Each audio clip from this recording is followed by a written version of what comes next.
मैंने आप सभी से वादा किया था कि एक वीडियो लेके आऊँगा, क्योंकि मैं देख रहा था कि जिस तरीके से शिफ्ट्स ख़त्म हो रहे थे, सभी के मन में एक सवाल लाजमी है और सभी लोग एक सवाल मेरे को बार बार पूछ रहे थे कि सर मेरा इतना अटेम्प्ट्स है, क्या मुझे मेंस एग्ज़ामिनेशन की तैयारी करनी चाहिए या नहीं करनी चाहिए।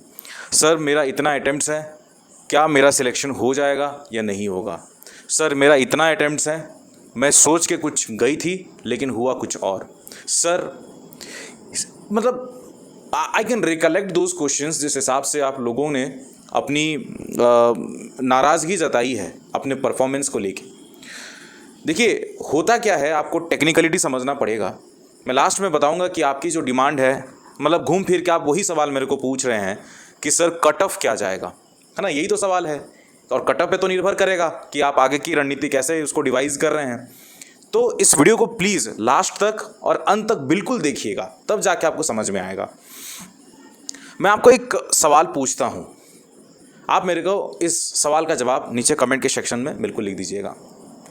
क्या अभी तक जो सिनारियो हमारा बन चुका है, क्या अभी तक हमारा माइंड क्लियर है क्या कि इतने वैकेंसीज सुनिश्चित हैं?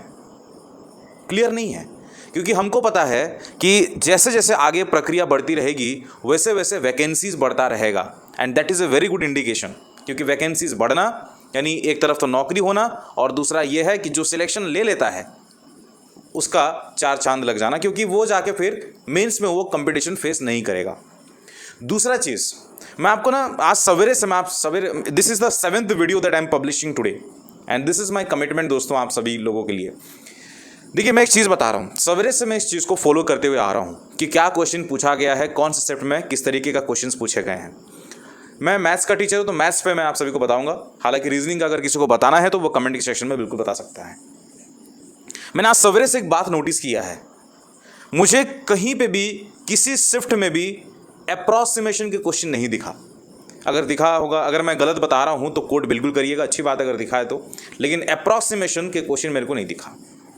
दूसरा, क्वाड्रेटिक इक्वेशंस मुझे आज दिन भर किसी शिफ्ट में मेरे को नज़र नहीं आया। तीसरा, जो मैं एक चीज़ बता रहा हूँ, जो हम क्या होता है ना, हमारे जो अटेम्प्ट्स होते हैं यही सारे जो एक कंपेयरिंग क्वांटिटीज़ आपको पता होगा जो काफ़ी इजी पूछा जाता है। आई एम फॉरगेटिंग कि किस तरीके से उसको मैं आप सभी को समझाऊँ कि Q1 Q2 के जो क्वेश्चंस होते हैं वो भी देखो, कई लोग बोलेंगे कि सर ये तो मेंस लेवल क्वेश्चन नहीं, उसका भी आसान तरीका होता है, उसको भी प्रीलिम्स में ही इंक्लूडेड किया जाता है।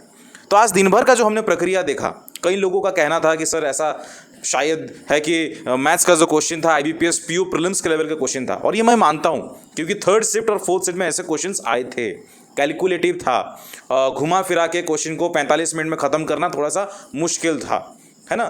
तो कट ऑफ प्रेडिक्शन, इसीलिए मैं आप सभी को हमेशा बताते आ रहा हूँ। आज जो 7वां नंबर वीडियो है, मैं सारे 6 वीडियोस में यही बताया हूँ कि मैं आप सबको ओवरऑली गुड अटेम्प्ट बताऊँगा। कट ऑफ बताना थोड़ा सा मुश्किल है, आप लोग भी इस चीज़ को समझिए। तो पिछले साल को अगर आप देखेंगे और इस साल को कंपैरिजन करेंगे तो मेरे को ये लगता है दोस्तों कि क्वेश्चन जिस हिसाब से टफ पूछा गया है इस साल, कट ऑफ गिरने की चांसेस है, लेकिन कितना एग्जैक्ट जाएगा वो मैं नहीं बता सकता हूँ। वो जो लास्ट बारी हम देखे थे कि 80 भी चला गया था, 79.5 भी चला गया था, मुझे इतना याद है, शायद उड़ीसा का कट ऑफ इतना था, उतना मेरे को नज़र नहीं आ रहा है अभी, है ना। उतना शायद अगर हो जाता है तो फिर वो अलग बात है, लेकिन मेरे को उतना नज़र नहीं आ रहा है। मैं मेन मुद्दे पर आ जाता हूँ जिस बारे में इस वीडियो को मैं बता रहा हूँ। लोग मेरे को ये बता रहे हैं कि सर मैं काफ़ी अपसेट हूँ क्योंकि मैंने जो सोचा था कि मैं इतना अटेम्प्ट बनाऊंगा, उतना अटेम्प्ट मेरा हो नहीं पाया। आप जिस टाइम पे इस वीडियो को देख रहे हैं ना, मुझे विश्वास है कि आप एक उमंग के साथ आज सवेरे निकले होंगे या कल रात से निकले होंगे। आज सवेरे बैठे होंगे, कहीं पे बारिश हो रहा होगा, किसी सेंटर में बारिश हो रहा होगा, आप इंतज़ार किए होंगे, कहीं खाए भी नहीं होंगे, फिर भी आपको एक था कि चलो भाई आज तो मैं 80 फोड़ के आऊँगा। लेकिन अभी जो सिनारियो है इसको आप देखिए कि आप मेरे इस वीडियो को तो देख रहे हैं, शायद आप ट्रेन में बैठे होंगे, घर वापस जा रहे होंगे, शायद आप किसी फ्रेंड के रूम में रुके होंगे, आपको कल घर जाना होगा। तो बहुत सारे सिचुएशन अब बदल चुके हैं। देखिए हम लोग अपसेट क्यों हैं? अपसेट इसलिए हैं क्योंकि पिछले 5-6 सालों में जिस तरीके से IBPS RRB क्लरिकल की बात कर रहा हूँ, एक ट्रेंड बना के बैठा था, एक ट्रेंड सेटर बना के बैठा था कि 80 आउट ऑफ 80 हो सकता है। है ना। तो हमारे जहन में भी घुस गया था। और मॉक टेस्ट, इसलिए तो मैं आप सभी को बोलता हूँ कि थोड़ा सा टफ वाला प्रैक्टिस करो। गाइडली आप सभी को वही दे रहा था, and that is the reason मैं आप सभी को स्ट्रेस आउट कर रहा था कि प्लीज़ इन्हीं का मॉक टेस्ट को आप फॉलो करो। तो मेरा कहना ये है दोस्तों, छोड़िए जो हुआ सो हुआ। हम अपसेट इसलिए हैं क्योंकि हमने इस एग्ज़ाम को आंख बंद करके विश्वास कर लिया है कि भाई ये एग्ज़ाम जो है 80 आउट ऑफ 80 दिलाने वाला एग्ज़ाम है, लेकिन हुआ कुछ उल्टा, है ना। तो आपको अपसेट क्यों होना है? मैं आप सभी को बार बार यही चीज़ मैं फिर से दोहरा रहा हूँ। एक तो वैकेंसीज बढ़ रही है, कितनी खुशी बात है। दूसरा ये है दोस्तों कि ये जो नॉर्मलाइजेशन है डेफिनेटली जो है जिनका अच्छा हुआ है उनका घटा के और जिनका खराब हुआ है उनका बढ़ा के एक सेम लेवल में बनाने का कोशिश करता है। तो आपको टेंशन लेने की ज़रूरत नहीं है।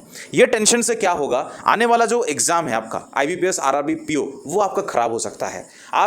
शायद आप इस चीज़ की गहराई को समझ नहीं पा रहे हैं कि IBPS RRB PO भी आपके लिए कितना इंपॉर्टेंट है। उसके बाद क्या होता है ना कि हम लोग यही सोचते रहते हैं कि भाई मेरा सिलेक्शन होगा नहीं होगा, उसके चलते हम मेंस का प्रिपरेशन स्टार्ट ही नहीं करते हैं। And by the time result out हो जाता है हम अचंभे हो जाते हैं कि भाई हमको खुद में ही विश्वास नहीं होता है कि इतना कम अटेम्प्ट करने के बावजूद हमारा सिलेक्शन हो गया। और उसके बाद पढ़ाई स्टार्ट करना आई थिंक काफ़ी लेट हो जाता है। तो मैं आप सभी को आने वाले वीडियोज़ में मैं आप सभी को समझाने का कोशिश करूँगा कि हमको मेंस एग्जामिनेशन को लेके और आने वाला जो हमारा IBPS RRB PO है उसको कैसे मेंटेन करके हमको आगे बढ़ना है। और 13 तारीख वाले जो बच्चे हैं जो एग्जामिनेशन देंगे इस चीज़ का प्रीलिमिनरी एग्जामिनेशन का, मैं उन सभी को बता रहा हूं कि आज का जो मेमोरी बेस्ड क्वेश्चन पेपर है उसको एक बार लगा के देखो। और अभी ना आप IBPS RRB क्लर्क का मॉक टेस्ट छोड़ दो, लास्ट एक आध दिन बचा होगा तब IBPS RRB क्लर्क का मॉक टेस्ट लगाना। अभी मैं 13th वालों को भी बात कर रहा हूँ जो IBPS RRB क्लर्क का मॉक टेस्ट लगाएंगे उनको अभी IBPS RRB PO का मॉक टेस्ट लगाना चाहिए, प्रैक्टिस करना चाहिए थोड़ा टफ क्वेश्चंस को। एक सबक होता है ना दोस्तों, हमको सबक सीखना चाहिए, है ना। तो जो भी है आप, मैं लिंक जो है डिस्क्रिप्शन बॉक्स में छोड़ देता हूँ। मैं आप सभी से मुलाकात करता हूँ नेक्स्ट वाले वीडियो पे। आई होप कि आपको ये वीडियो अच्छा लगा होगा, मोटिवेट किया होगा और आपको डिप्रेशन से हटना पड़ेगा, क्योंकि सिर्फ आशीष सिंह ही नहीं, आपको बहुत सारे क्रिएटर्स अभी आप सभी को समझाने का कोशिश कर रहे हैं, क्योंकि सभी लोग आपका अच्छा ही चाहते हैं। आपको बाहर निकलना पड़ेगा, आपको आने वाले एग्जाम के बारे में रणनीति बनाना पड़ेगा, उस पर इंप्लीमेंट करना पड़ेगा। तो अगर आपका कोई क्वेरी है तो आप मेरे तक पहुंच सकते हैं इंस्टाग्राम में, टेलीग्राम में, ट्विटर में, कहीं पे भी आप चाहें तो मेरे को मैसेज कर सकते हैं।